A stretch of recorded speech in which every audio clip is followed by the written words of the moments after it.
What would the world look like if Hitler never lost? Let's get specific. What if Britain failed to fight off the Nazis alone? What if Japan invaded, but not Pearl Harbor? What would happen if Hitler made a completely different set of choices during World War II instead of the ones that eventually led to his downfall? Would the Cold War still take place? Would the Holocaust still be necessary to implement Hitler's nationalistic ideals? Join us today as we dive into these questions and, in answering them, unveil a world that was, at one point, more likely to emerge than you might think. It's the year 1940. The world is left reeling after France's collapse. It had only taken 6 weeks for the Nazi war machine to overwhelm what was widely considered the most advanced military in all the world. For peace-loving people everywhere, things now look very, very grim. The curtain has fallen over the final drama at Dunkirk. Britain narrowly escaped the continent with the foundation of its expeditionary force intact, but its future is uncertain. It is bereft of fighting equipment, it needs allies, and it needs time. Unfortunately, none are forthcoming. France's fall was not enough to force the hand of its greatest potential partner, the United States, whose divisive domestic policies and distance from the European continent still render it a remote friend in waiting. Back across the Channel, Adolf Hitler congratulates his generals on their brilliant tactical victory. They had truly avenged the shameful defeat and vindictive peace of 1918. With France and the Low Countries subdued, Germany has now stretched its fascist influence from the Bay of Biscay to the northern tip of Norway, all the way east to the Soviet frontier. Within a year, German troops will be forced to intervene in Greece, Yugoslavia, and North Africa, spreading Nazi influence even further afield. By then, the Nazi scourge will have spread across the European continent, its dark clouds displacing the buoyant but brittle hopes of peace held by those old enough to remember the horrors of the last Great War. The world is a bleak place. The future of humanity itself hangs on the decisions of a handful of individuals in Berlin, Tokyo, and Rome, as well as the counterstrokes of their soon-to-be united rivals in London, Moscow, and by the end of 1941, the United States of America. Today, it's hard for us to imagine the Second World War ending any other way than how it actually did, with the Allied powers pooling their military might against a common enemy, overcoming steep odds, and achieving their goal of unconditional surrender. But things could have been much, much different. History turns on the finest of margins. Nothing is preordained, and the past is littered with inflection points where mildly different decisions could have translated into almost inconceivable outcomes. Today, we go back to 1940 and imagine a much different scenario. A world where victorious German forces actually managed to translate their tactical brilliance into long-term stability and economic prosperity. A world where Hitler's legacy is defined by a series of cunning strategic decisions rather than a slate of unending blunders. A world where the Allied coalition fails to prevent the unimaginable.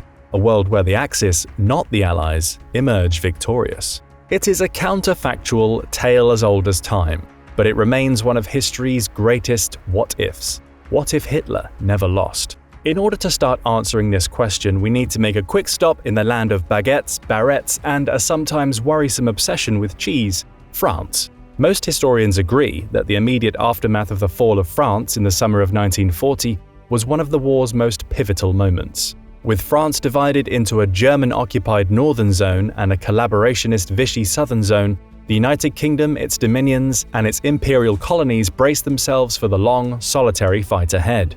In all this, the greatest question remained: how would Hitler's forces capitalize on their hard-earned gains in Europe? Surely, given his itch for expansionism, Hitler would not sit still. Still smarting from their ignoble but fortunate retreat from Dunkirk, the British know that with Hitler's victorious forces poised just across the Channel, they had become the latest in a long line of neighbors to fall under the Reich's crosshairs. For weeks, anxious citizens from London to Leicester scanned the seas and skies in anticipation. Was Britain safe? This was indeed a critical moment. After conquering France, Hitler had approved preliminary plans for Operation Sea Lion, a full-scale amphibious invasion of the United Kingdom. The German armed forces harbored no illusions that this would be the type of walkover blitzkrieg campaign they'd become used to. No, Britain would doggedly resist as long as Churchill retained his new position as Prime Minister. To land by sea, where the British Royal Navy outclassed the German Kriegsmarine in everything but submarines, the Germans correctly understood they would need to establish complete aerial supremacy over the Channel and Britain itself. The first wave of Luftwaffe aircraft arrived over Britain that summer, the first in a months-long attempt to subdue the RAF and bomb the island into submission. We all know that Britain's ability to absorb punishment and persist during the ensuing Battle of Britain all but saved its wartime hopes of resisting Nazi tyranny. Thanks to Britain's sophisticated ground defense radar systems, increasing material aid from the United States, and the resilience of its RAF flight crews, they were able to withstand the Blitz, forced Hitler to cancel his prospective invasion, and survived to fight another day. Hitler's inability to resolve the British problem in 1940 was the beginning of his undoing, marking Germany's first major public defeat and a major propaganda boon to the Allies. The failure left his western flank vulnerable to attack, while his forces prepared to strike east. But it didn't have to be this way. In this scenario, Hitler shocks the world by green-lighting the Battle of Britain 3 weeks earlier, on June 18th, the day Churchill famously told the House of Commons, "The Battle of Britain has begun," rather than on July 10th, the day the battle actually began. With less time to train new pilots and prepare a coordinated response, Germany amplifies its tactical advantage, striking Britain when it is most vulnerable. Goering's experienced flight crews appear over the Channel as British ground forces are still being offloaded from their transports. Scores of transport vessels are strafed in the crippling attack, which destroys several vital dock facilities in the process. Immediately turning to the airfields and radar facilities, Goering and Hitler sensibly encouraged their pilots to bypass cities altogether, avoiding one of their biggest strategic blunders by focusing wholly on military targets. Unable to track incoming German aircraft or vector RAF flight crews into their path, the RAF is slowly but surely attrited until it can no longer resist. The Luftwaffe has lost far fewer than the 2,000 combat aircraft and 2,500 experienced aircrews it actually lost over the summer of 1940, bolstering its chances even more when the time comes to invade the USSR. On his way to the United States for an emergency meeting with US President Franklin Delano Roosevelt, Churchill's plane suffers catastrophic engine failure, disappearing somewhere off the coast of Greenland. The Prime Minister is never seen again, his unrealized legacy snuffed out in an icy flash. These contingencies, unlikely as they may seem, nevertheless transform Germany's strategic prospects overnight. Hitler is no longer forced to postpone his invasion of the UK, and with barges, naval vessels, and troops massing in France's northern ports, the preparations are so convincing that Britain's newly elected Prime Minister, Lord Halifax, informs his people in order to prevent unfathomable bloodshed, he has no choice but to negotiate a settlement and end the conflict with Germany. Germany is lucky he did. The invasion would have been a nightmare to pull off. Thousands of river barges towed at a maximum speed of 3 knots up to 100 miles across the Channel's vicious tides by a chronically undermanned group of Nazi mariners suffering from a lack of navigational equipment or a viable logistical sustainment system, the results probably wouldn't have been pretty. None of that matters now. Germany makes no territorial demands in the UK or its colonies, opting instead to let all British prisoners of war return in exchange for Britain lifting its naval embargo on Germany. Hitler recalls his U-boats from the North Atlantic, knowing the United States can no longer assist Britain without nullifying its neutrality, and the American people will never do that unless they are attacked first. The move is a clever one. Every U-boat represents enough steel and skilled labor to build a battalion's worth of tanks. And in 1941, where Germany built 199 U-boats in real life, that's potentially an extra 6,000 Panzer III or IV tanks in that year alone. German trade reopens by sea, enabling it to bring in the nickel, tungsten, oil, rubber, and machine toils it needs to sustain an even greater degree of industrial capacity.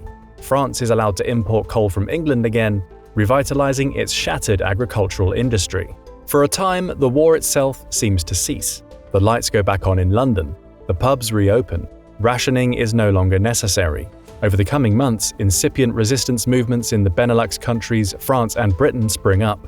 These are quickly snuffed out by fascist sympathizers and government officials funded by the Third Reich. Civilian perpetrators are quietly murdered, in private of course, better for PR. The Europeans are thus kept under the illusion that they are controlling themselves.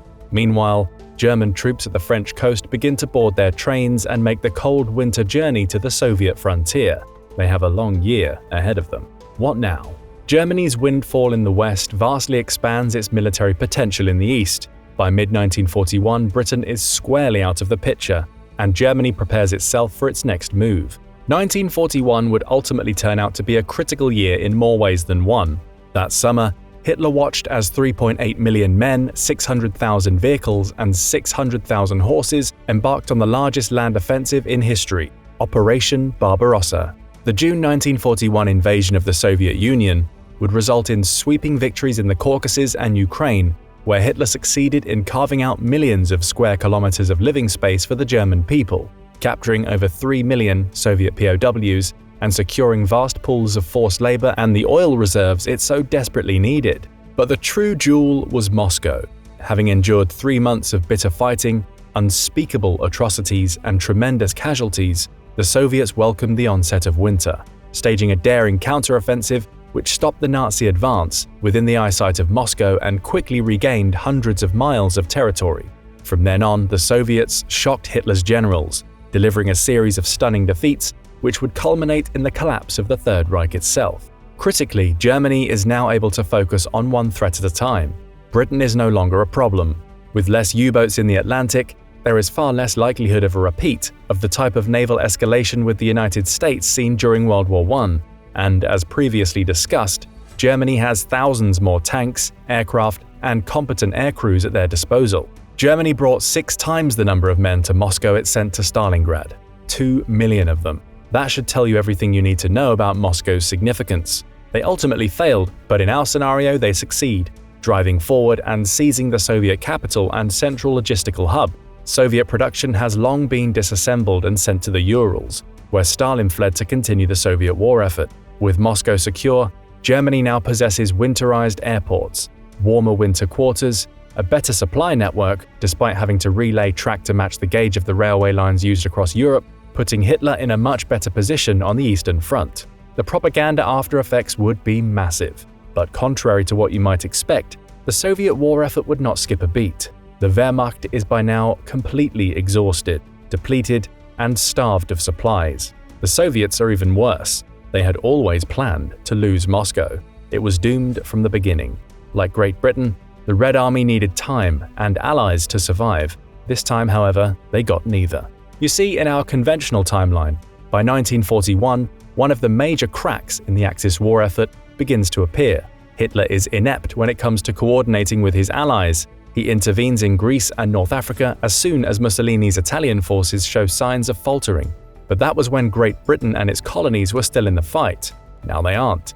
And Hitler simply smiles and nods approvingly as Mussolini actually realizes Italy's Mediterranean ambitions. The other windfall comes as Hitler, swayed by a few sensible advisors, is convinced the only way to cause a complete Soviet capitulation is to strangle them from 2 sides. The Germans, now in possession of Moscow, would strike north at Leningrad.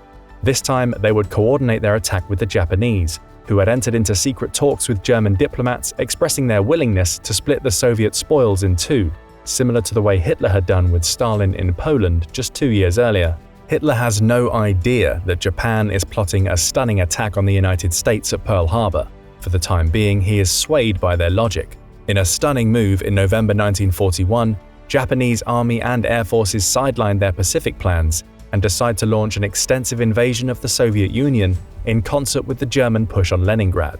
Contrary to their attritional experience in China, Soviet resistance in the East was slack. The great distances involved prevents the Soviets from concentrating their manpower in one theater. Courting campaigns on either side of the Urals, they send pleas for Lend-Lease assistance to the United States, who agrees to do all they can to prop up Stalin's war effort. In the past, they had been able to send material aid eastward through the Pacific. No longer.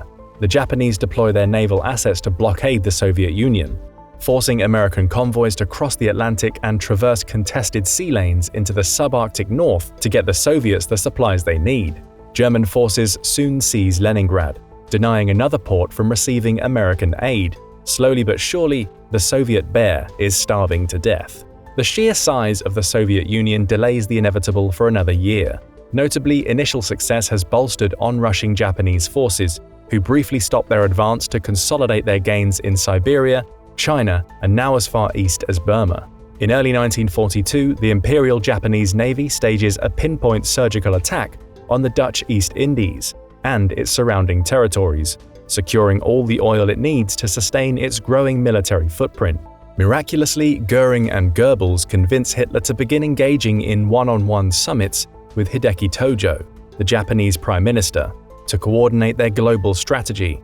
At a crucial summit held in the Eagle's Nest in March 1942, Hitler himself convinces Tojo to forego the strike at Pearl Harbor. Japan, he reasons, now possesses all the oil it needs. Recalling the impact the American Expeditionary Force had on the Entente War effort during World War I, Hitler warns him, it would be senseless to involve the Americans.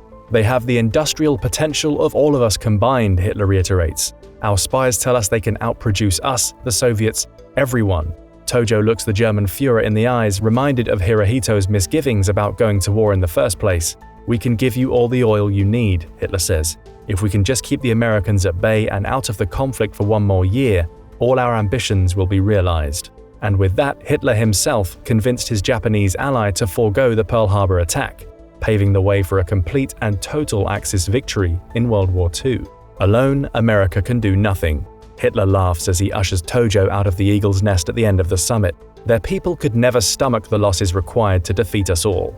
We have to focus on Stalin. With the Soviets defeated, Europe subdued, and the Far East under firm Japanese control, Roosevelt will be forced to turn inward, alone. He said again, more slowly, America can do nothing. There will be no Pearl Harbor. There will be no day of infamy, no outrage, no American quest for revenge.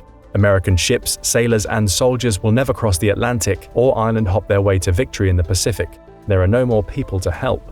There is no more path to victory. The decision to focus on the Soviet Union is another smart move. Germany could never invade the United States, nor could Japan. By focusing their energies on the Soviet Union, German forces made the most out of their victories in the Caucasus, the Caspian Sea, and the Volga. Stalingrad never happens, because Moscow and Leningrad have fallen.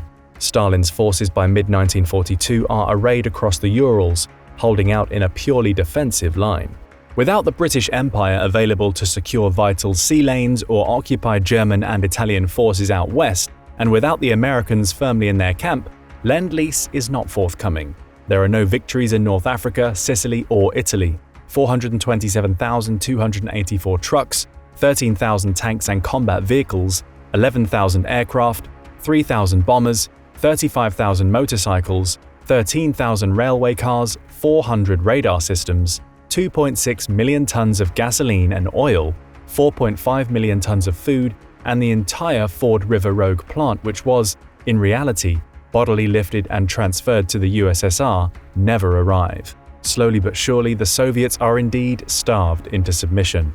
In late 1942, Joachim Ribbentrop, the German foreign minister who helped negotiate the German-Soviet Pact of 1939, travels to the Urals with Hitler's blessing to discuss the possibility of a settlement. Before he arrives, Stalin is found dead in his bathroom, a discharged Tokarev TT-30 by his side, and a fresh bullet through his brain.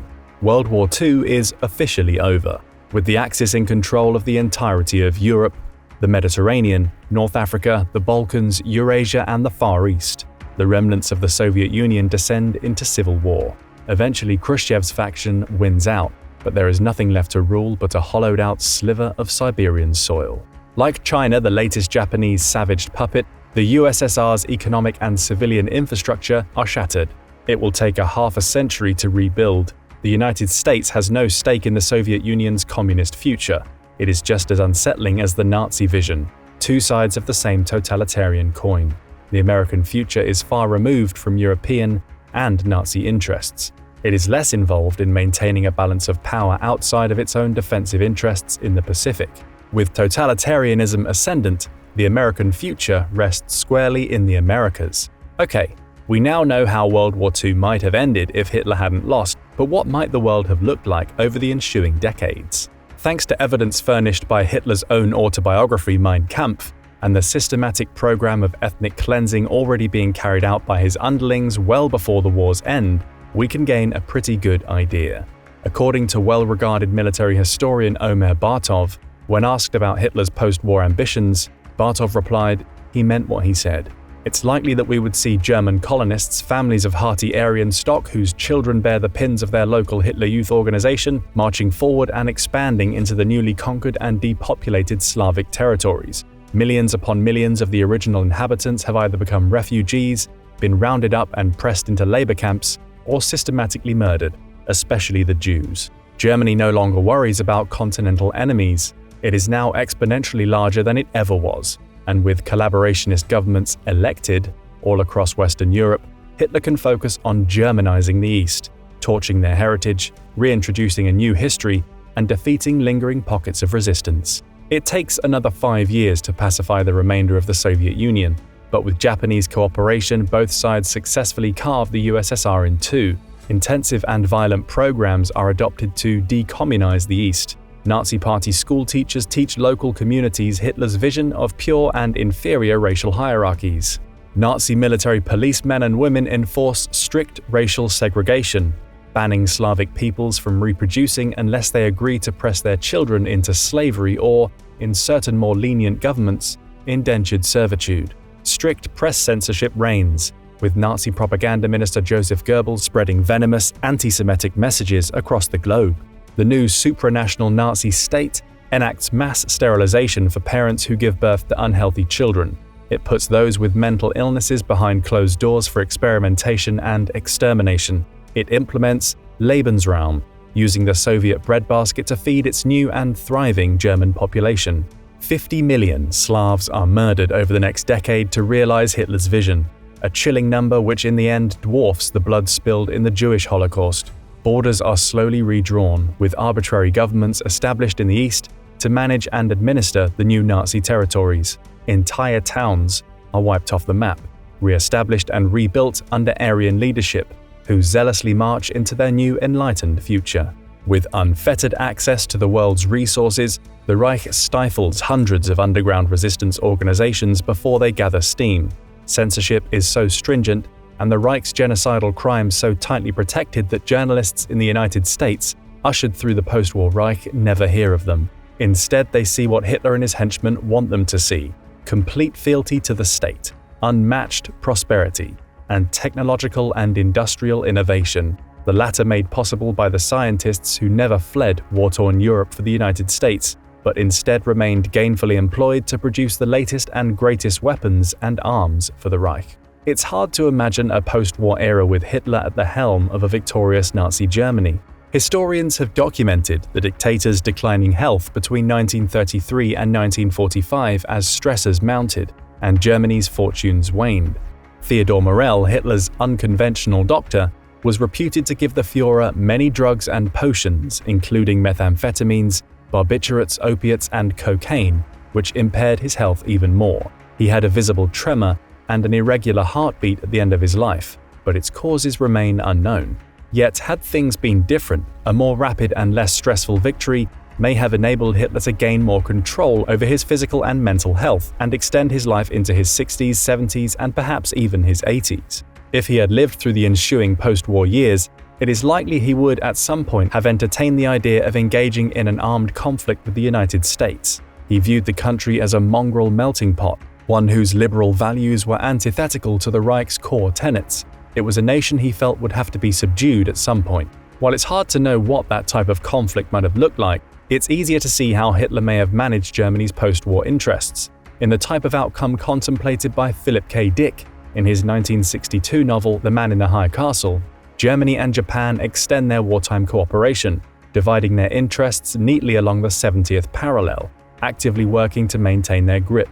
Japan rules a new Greater East Asian co-prosperity sphere, which grows to include India, Pakistan, Afghanistan, and everything else west of 70 degrees east longitude. In return, it guarantees Germany valuable iron ore and coal from Siberia down through mines along the Chinese border and the Yensei River. Japan, now masters of a quarter of the globe, have achieved more than their wildest imagination. It is impervious to American blockade thanks to its global trade with Germany. Oil is plentiful. Japanese assets cannot be frozen. The regime it governs in Asia is a harsh one, as we all would expect. Conquered peoples are treated with repressive brutality. Millions are murdered, poisoned, starved, and sold into slavery.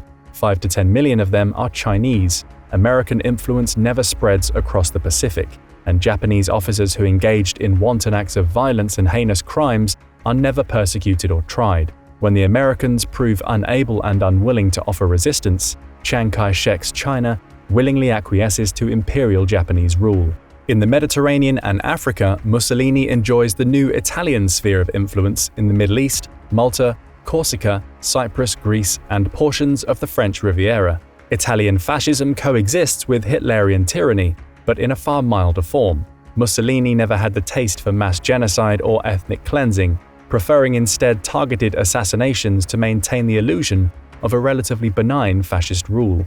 Inside Germany, Hitler's racial policies and sterilization programs proliferate unimpeded for the better half of 2 decades. Renowned German global military historian Gerhard Weinberg once argued that Germany's defeat saved not only innumerable old people, handicapped individuals, and persons in mental institutions inside and outside the pre-war Third Reich, but also tens of thousands of Germany's own seriously wounded veterans from death at the hands of their own government.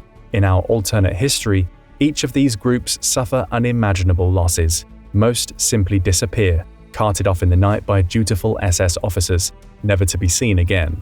With this, a new global ideological struggle akin to the one waged between the USSR and the USA now emerges between the Axis and the Americas.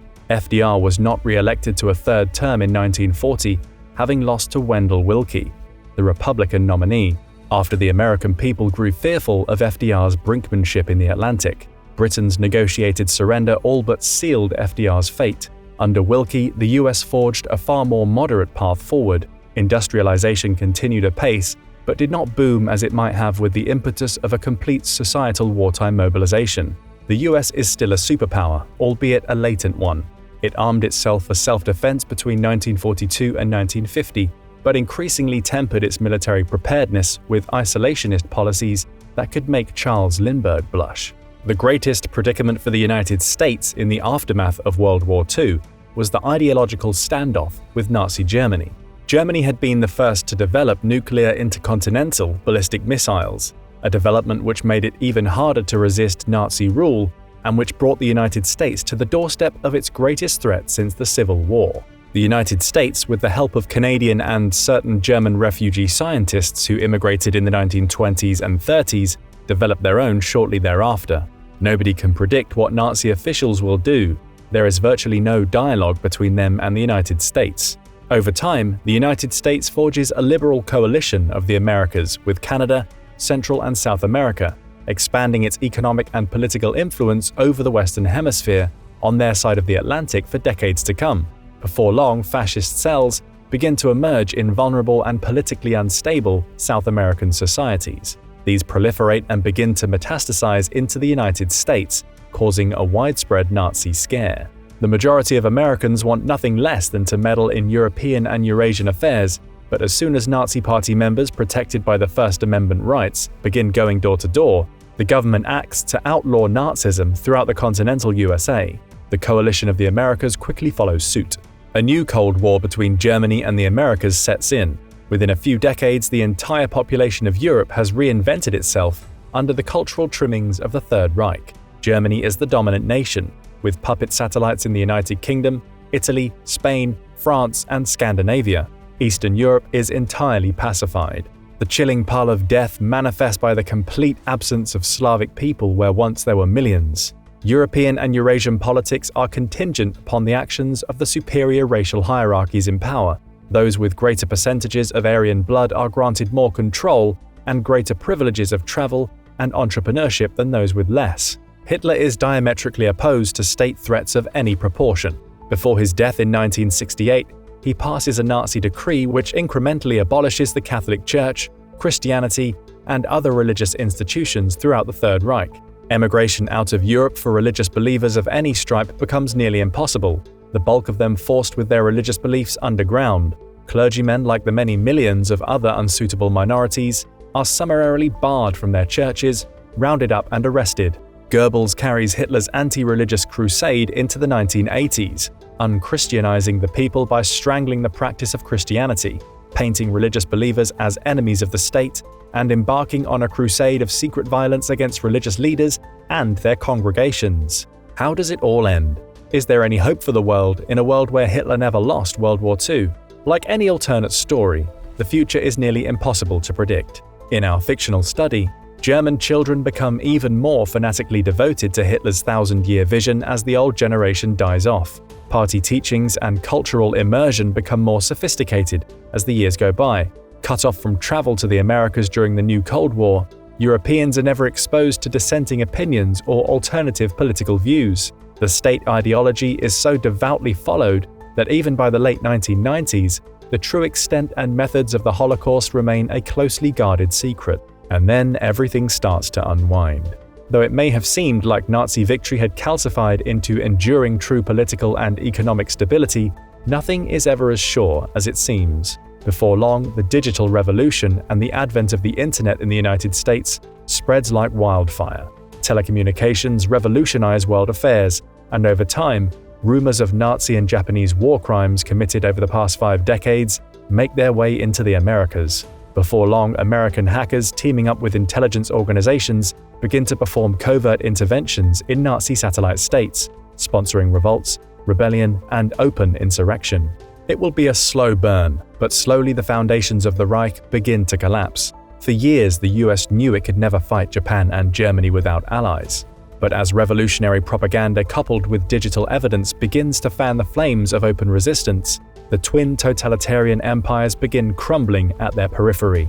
Buffer states become restive. They require continual attention and repression. Repression breeds further violence and revolt. Over time, Japan and Germany can no longer maintain order. Decades of whistleblowing on German atrocities and crimes against humanity spill forth with the spread of the internet and the rise of social media. The Americas, flourishing under United Democratic rule, have long surpassed the Reich and Japan in industrial and technological might. Hitler's successors had each contemplated invading the United States in the 1970s, 80s, and 90s. By then, it was too late. By the 1990s, a resurgent Russia, sponsored and aided by American capitalistic investments, teams up with China to drive the Japanese east out of their ancestral lands. In 2001, Germany sponsors a covert terrorist attack on Wall Street, hoping it can spark an anti-Western uprising in the Americas. The move backfires.